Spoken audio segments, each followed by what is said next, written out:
está obeso de informação, anoréxico de insight. Você precisa saber selecionar desse conjunto de informações aquilo que de fato conta mesmo.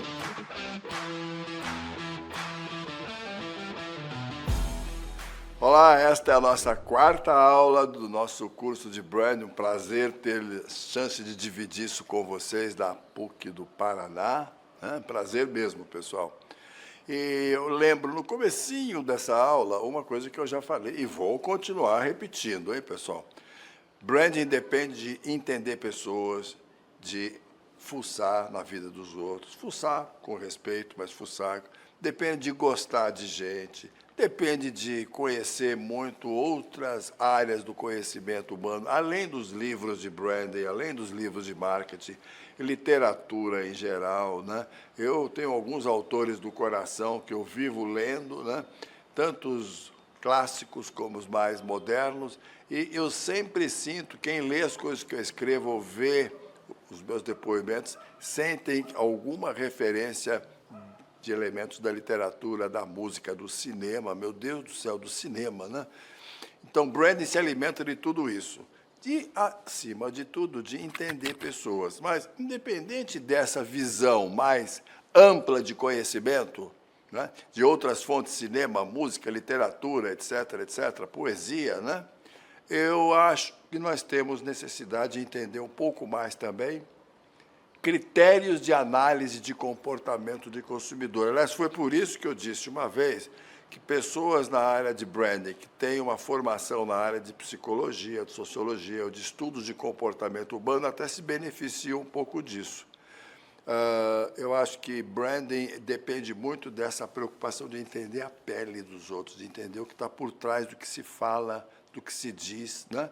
De fazer muita observação, né? E observação é uma fonte essencial de conhecimento. Eu tive o privilégio de fazer minha segunda formação, eu sou engenheiro químico, mas sou sociólogo pela USP, 2 cursos de antropologia, foram 5 anos, mas 2 cursos de antropologia com a iluminada doutora Ruth Cardoso, que foi esposa do nosso presidente Fernando Henrique Cardoso. Me apaixonei por antropologia, né? Porque a antropologia é, em última instância, aquilo que permite penetrar na cultura de um grupo social e entender por que as coisas são como são, por que os elementos fazem sentido dentro daquela empresa, daquela organização, daquele grupo social, né? Convivendo com vários grupos sociais, eu entendi, né, por que um determinado tipo de ritual de alimentação é daquele jeito, por que uma roupa determinada é vestida daquele jeito, por que certas celebrações são feitas assim e não de outro jeito, e assim por diante. Agora, obviamente, no nosso mundo comercial, na área de marketing, de branding, você não pode, às vezes, pensar em fazer trabalhos tipicamente de antropologia. Porque eles são muito profundos e tomam muito tempo e custam muito caro em última instância. Então, você precisa, de alguma forma, ter algumas técnicas complementares, né, que te ajudem a fazer esse mergulho. E é disso que eu queria falar hoje. Talvez a primeira mensagem é o seguinte: hoje, tem muita gente que me diz, mas para que fazer pesquisa de consumidor? Tem tanta coisa disponível. Hoje, basta abrir a tela do computador, dar um Google e assim por diante, descobrir tanta coisa. E eu digo, cuidado, cuidado que com isso você pode estar obeso de informação, mas anoréxico de insights. Porque o volume de informação disponível não significa obrigatoriamente uma ideia de valor. O insight é o que gera valor. Você amontoar informações não significa, às vezes, muita coisa. É a curiosidade que faz com que você chegue àquela ideia central importante por trás dessa montanha de dados. Outra coisa importante é, para quem gosta de branding, pessoal, existe uma frase que eu vivo repetindo, essencial, que é: saia da sua cadeira, escritório, onde quer que seja, e vai encostar a barriga no balcão. Vai conversar na rua, vai à loja, vai ao supermercado, né? Vai conversar com os outros, encoste a barriga no balcão.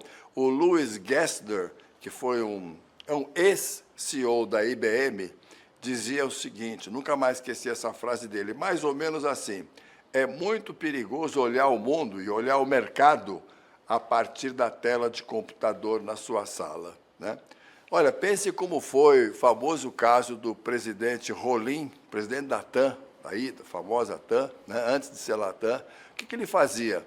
Conversava com todo mundo, ele estava na porta do avião para te receber, às vezes às 6 da manhã, eu fiquei, meu Deus do céu, o que esse cara está fazendo aqui? Um dia eu sentei no avião, cadeira número 2, de repente, do meu lado, quem estava? O senhor Rolim, né? Ou seja, alguém que está vivendo o clima da companhia aérea dessa forma. Nós estamos trabalhando com um grande grupo na área rodoviária e os grandes gestores e sócios da empresa estão andando por essas estradas o tempo todo, encostando, portanto, a barriga no balcão. Mas, além dessas maneiras informais de fazer pesquisa, intuição, barriga no balcão, a pele, etc., há técnicas que a gente sabe que são importantes no mundo do branding para alimentar os conceitos de marca. Eu queria falar de algumas delas para vocês. Agora, em primeiro lugar, técnicas de natureza qualitativa. Talvez vocês já tenham ouvido falar, já participaram, conheçam bem, mas não pode ser esquecida. Uma das técnicas mais clássicas para isso são as discussões em grupo.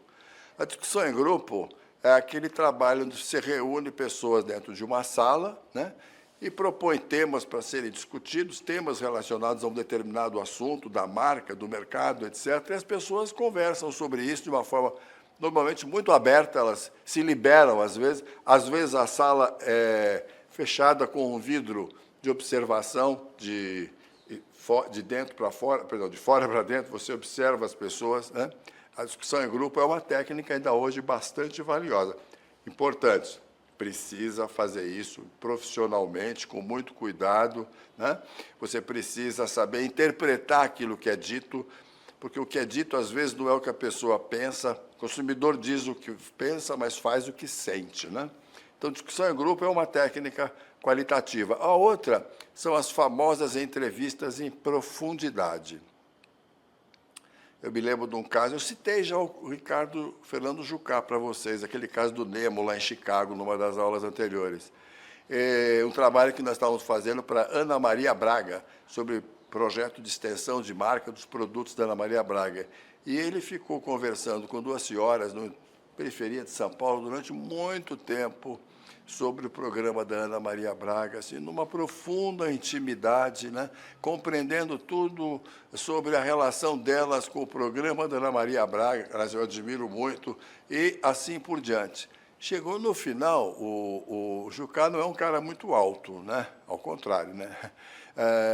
Elas chegaram para ele e perguntaram assim, se me permite, você é o Louro José? Ele falou, não sou, eu sou o Jucá. Quer dizer, uma pessoa, quando chega a esse grau de intimidade, né, é porque a reunião, a profundidade já foi a tal ponto que se podia falar qualquer coisa. E, a partir daí, você revela coisas que estão por trás da vida daquela pessoa. Eu me lembro de uma vez, eu estava fazendo isso, coisa que não aparece numa discussão em grupo. Porque numa discussão em grupo, você precisa tomar muito cuidado com as frases feitas politicamente corretas. Tipo, na área de alimentação, meus filhos só comem e bebem aquilo que está na hora do almoço, aquilo que é saudável, etc., etc. e tal. Estava na casa de uma determinada pessoa, entrevistando a mãe de uma família que tinha 2 garotos, sobre alimentação. Não, porque aqui em casa é assim, a gente procura obedecer sempre a hora da alimentação, não transgride muito nisso, não. Tinha um garotinho que apareceu, mãe, estou com fome. Você vai esperar a hora do almoço, meu filho, né? Bom, depois da 3ª vez que o garoto entrou, a mãe falou assim, ô Pedrinho, vai lá na geladeira, pega o iogurte e me deixa em paz. Ou seja, coisas que acontecem numa entrevista em profundidade, mais solta, não acontece, às vezes, dentro de uma sala de discussão em grupo. A outra coisa voltando para os antropólogos, é etnografia. A etnografia, para mim, de todas, é a forma de conviver com o consumidor mais perfeita que eu conheço. É passar com ele dias, não precisa ser o tempo todo, não precisa dormir na casa deles, mas vai e volta, conversa. Como faziam os antropólogos como eu, para uma comunidade. Quando o Bronisław Malinowski, um grande antropólogo, né, foi para as ilhas do Pacífico Sul e passou meses, no começo ele não entendia nada do que estava acontecendo lá. Pouco a pouco as peças começam a se encaixar. Então, convivência de antropologia é uma forma de entender de fato o que aquela pessoa pensa, o que aquela pessoa sente. Mas para isso você precisa conviver muito tempo com elas, né? Como o mundo mudou, a gente não pode ir à casa das pessoas tanto quanto a gente gostaria, tem clientes nossos no Brasil inteiro, não dá para fazer isso dessa forma. Nós adotamos uma metodologia que simula a antropologia, simula a etnografia, que se chama MOB, Mobile Ethnography. É uma forma digital em que você entra na casa das pessoas por meio de uma tela e conversa com elas durante uma semana, né? Em que ela se revela e conta coisas. E hoje, pessoal, é uma técnica para usar muito, porque as pessoas não têm mais vergonha de falar em câmera, gravam filmes sobre o que ela foi fazer no supermercado, o que ela disse para o filho, etc., etc. Então, a Mobile Ethnography é alguma coisa de que eu vou falar um pouco depois também, mas muito útil, não deixa de ser uma técnica qualitativa. É feito com poucas pessoas, não tem a preocupação de dimensionar quantidade, números, portanto. Não tem, vamos dizer assim, uma raiz estatística. Por outro lado, nós temos as técnicas quantitativas. Basta chegar próximo de eleição que a gente está exposto a milhões e milhões de estudos de natureza quantitativa. O que é um estudo quantitativo? Em primeiro lugar, ele precisa ter uma amostra adequada. A amostra é a quantidade de pessoas que representam o público em geral que você quer analisar. Tá, eu estou analisando os compradores de uma determinada rede de supermercados. Esse é o universo. Se eu não entrevistar um número suficiente de pessoas que representam aquele universo, eu não vou ter uma amostra autêntica, válida, né? Então, o tamanho da amostra é uma coisa, outra coisa é como é que eu escolho as pessoas dentro da amostra, né? É mais ou menos como você vai fazer um exame de sangue. Vai lá e o cara tira 5 mililitros de sangue, porque aqueles 5 mililitros representam tudo que tem dentro do teu sangue em geral. Você vai fazer um exame de sangue exagerando de um elefante, você não precisa tirar um balde de sangue, pode tirar um pouquinho só que representa o conjunto. Ou você está fazendo uma sopa, mexe para homogeneizar, experimenta um pouco. Isso é uma amostra. A amostra é aquilo que tem a capacidade de representar o conjunto do universo que você está estudando. Então, a amostra é uma coisa importante em pesquisa. Não façam da pesquisa apenas uma amostra muito grande. É importante que a amostra seja desenhada, extraída de uma forma equilibrada para representar o conjunto. A segunda coisa importante numa pesquisa quantitativa, para quem muita gente não dá tanta bola, é o questionário que a gente usa. Parece brincadeira, mas o questionário, me disse uma vez um grande profissional de pesquisa, é a coisa mais complexa de ser feita num estudo quantitativo. Porque o questionário está no meio do caminho. Ele tem que prever aquilo que eu quero saber e, ao mesmo tempo, tem que dar as respostas que eu posso analisar.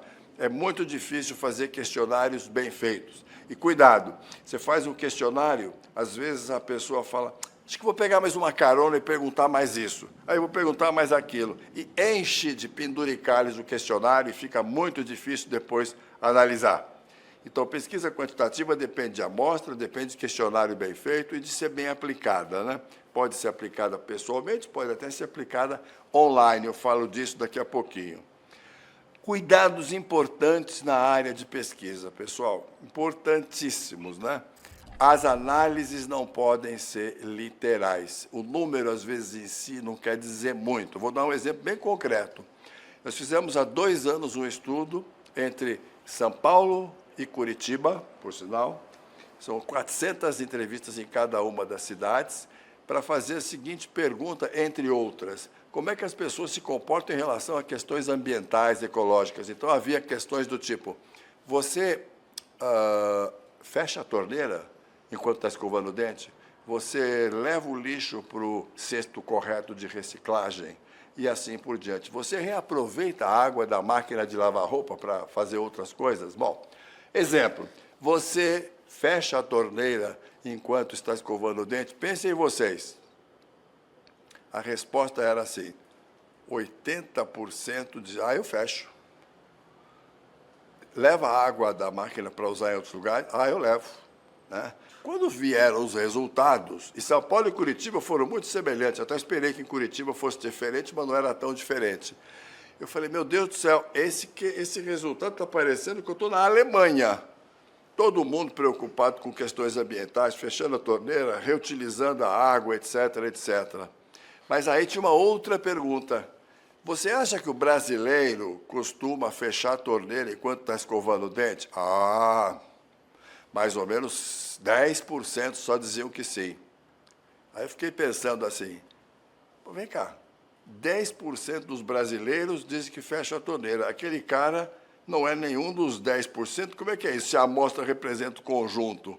Ou seja, a pessoa falava aquilo que era politicamente muito correto. Né?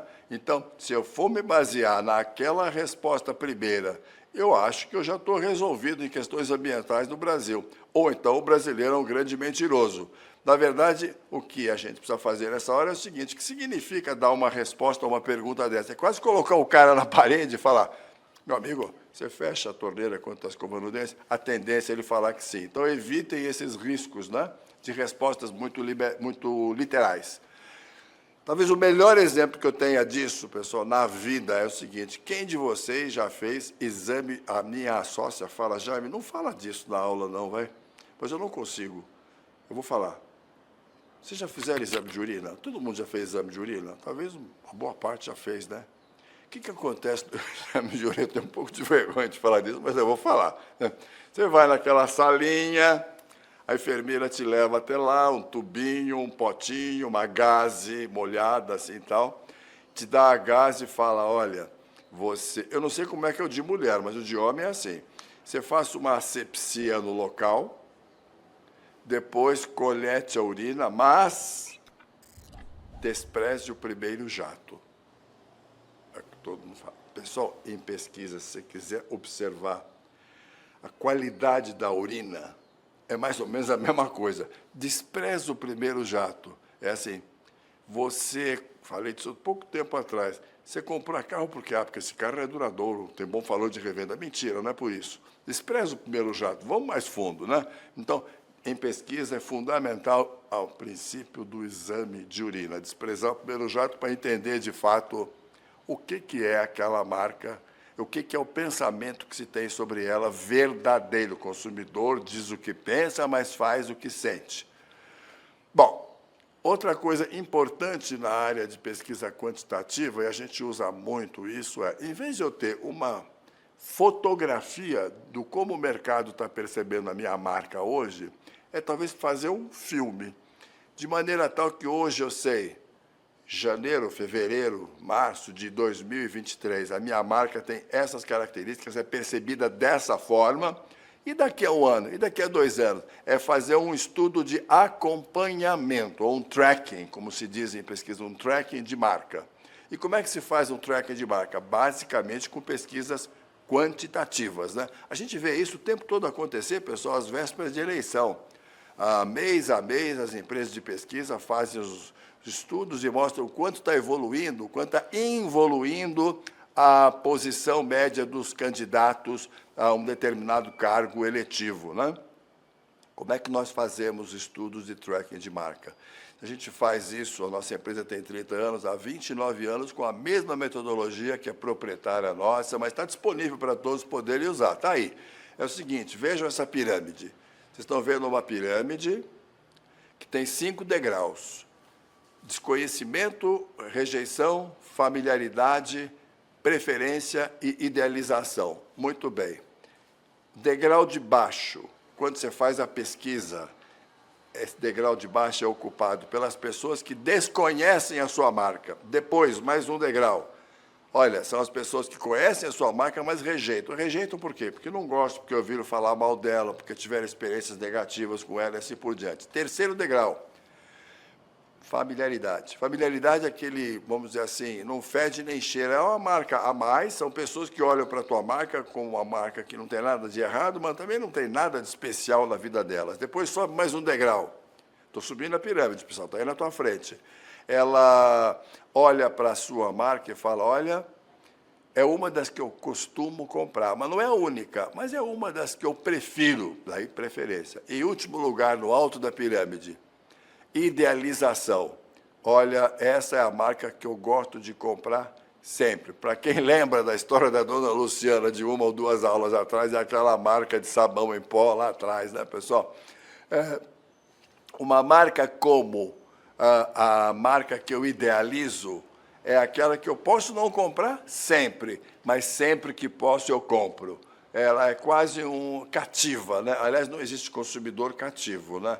Existe consumidor que repete muito as compras, mas cativo 100%, é quase que um refém da marca, isso não existe. Então, o que a gente faz?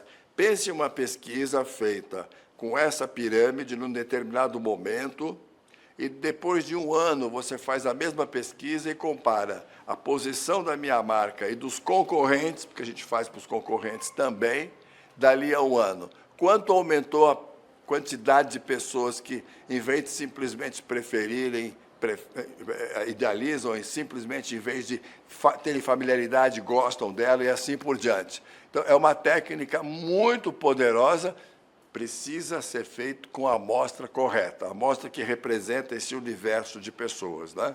A gente já auditou, e não é exagero, tá? Não é chute, não, hein? 1.200 marcas no Brasil com essa técnica, em N categorias de produto. Muitas marcas, por quê? Porque quando a gente faz um trabalho para um determinado cliente, a gente audita sempre a marca dos outros clientes concorrentes. Só que com isso, eu consigo ter no total 1.200 marcas no nosso banco de dados. Então, eu sei hoje, por exemplo, que no Brasil, em média, vocês têm aí na pirâmide, 7 ou 8% dos clientes idealizam alguma marca, né? O que mostra o seguinte, que idealização não é fácil de conquistar. Aliás, por isso que vocês podem garanto para vocês terem emprego para o resto da vida. Pelo seguinte, porque tem pouca gente que é tão fechado, tão cativo de uma única só marca. Então, por favor, considerem o uso de auditoria de marca para fazer tracking e avaliar o acompanhamento da marca ao longo do tempo, né? Seguindo aqui, pessoal, eu queria falar mais um pouquinho de uma técnica de pesquisa em particular. Eu já falei do MOB, só repetindo, o MOB, Mobile Ethnography, é uma técnica muito especial que depende de você entrar na vida das pessoas digitalmente. Mas eu queria falar de uma outra, nessa parte final da aula, sobre o seguinte, neurociência. A gente sabe que branding depende de entender profundamente o que o consumidor pensa e sente. E a gente já sabe, exemplo, o exame de urina, né, que nem sempre a primeira resposta é a mais autêntica, a mais verdadeira. Nós usamos uma tecnologia chamada ZMET, Z-M-E-T, Zaltman Metaphor Elicitation Technique. É uma metodologia desenvolvida pelo senhor Gerald Zaltman, na Harvard Business, na Harvard, na área de Business, patenteada lá, né? E da qual nós somos representantes do Brasil e da América Latina. Muito bem. O que essa tecnologia permite? Entrar naquilo que está mais escondido dentro da mente dos consumidores, por meio de uma tecnologia muito criativa que parte de imagens. Às vezes a gente não guarda palavras, não guarda sons, mas a imagem é facilmente reconhecida. Então, por meio de imagens, você capta sentimentos que estão escondidos lá no fundinho da alma dessas pessoas e constrói mapas perceptuais. Aí está exemplo de um mapa, é um mapa que mostra como funciona a cabeça de um determinado consumidor, de um determinado cliente, né? Nesse caso particular, é um estudo que nós fizemos, que está até disponível, né? Sobre por que as pessoas doam e não doam dinheiro para determinadas organizações, entidades do terceiro setor ou não. Então, você começa debaixo do mapa, vendo questões muito racionais, até chegar lá em cima e perceber o seguinte: alguns doam porque acham que é uma forma de se salvar em última instância. Lembro que, no final da Idade Média, a igreja vendia indulgência para o cara ir para o céu, mais ou menos isso. Eu dou porque é uma forma de de comprar uma passagem para o meu futuro, para aplacar minhas culpas. E outros, que é o outro lado desse mapa, mostram uma coisa mais salvacionista. Eu dou porque é uma forma de ajudar o mundo a ser melhor. Mas esse tipo de ideia só aparece quando a gente usa uma técnica muito poderosa, muito sutil, baseada nessas imagens que a técnica utiliza. Além de tudo que eu já falei em pesquisa, hoje se faz muita pesquisa online, pessoal. Raramente você vai ver o entrevistador na rua com uma prancheta. Faz-se isso ainda, mas é mais raro. A gente faz muita pesquisa online. Constrói o questionário é entregue para um banco de dados que aplica um certo número de pessoas, de uma amostra que representa o nosso universo, e isso ajuda um bocado, né? Até porque fazer pesquisa hoje presencialmente é muito difícil. Você não entra na casa dos outros, você não quer ser interrompido na rua, você não atende o telefone de quem você não conhece, e assim por diante, né? E a última coisa que eu queria comentar com vocês é o seguinte: hoje existe um manancial de informações disponíveis em redes sociais, com muito cuidado, porque eu já falei disso antes. Você está obeso de informação, anoréxico de insights. Você precisa saber selecionar desse conjunto de informações aquilo que de fato conta mesmo.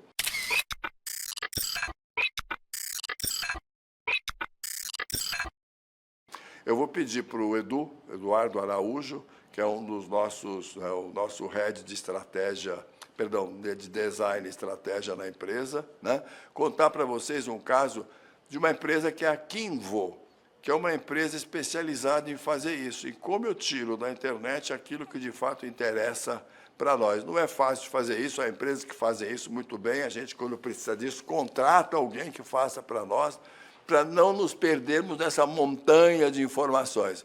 Edu, a bola está com você. Oi, pessoal, tudo bem? É um prazer falar com vocês da PUC Paraná. Meu nome é Eduardo Araújo, eu sou Head de Estratégia e Design na Troiano Branding. E eu vim aqui falar para vocês um pouquinho de um trabalho que o Jair mencionou, que a gente fez para a Kinvo. A Kinvo é uma plataforma de consolidação de investimento que foi recentemente comprada pelo BTG. E o que eles são, né? Eles são uma plataforma onde você coloca todos os investimentos que você tem alocado. Às vezes a gente tem investimento alocado em mais de um lugar, a gente consegue colocar tudo no aplicativo para visualizar a performance daquilo que a gente tem investido num lugar só. E a gente fez para eles um trabalho de share of voice. O que é isso, né?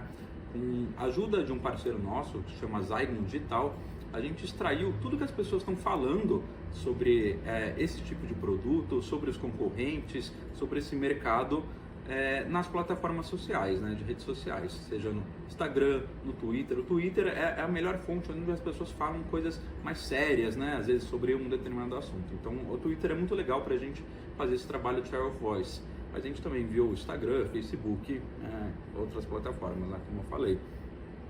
Mas a gente precisa tomar muito cuidado para fazer análise desse material, porque quando a gente extrai tudo que as pessoas estão falando na rede social, é um volume de informações muito grande. Então, o maior cuidado quando a gente faz um trabalho de share of voice é ser bem criterioso e ter uma análise bem rigorosa para saber o que presta e o que não presta daquele volume grande de informações.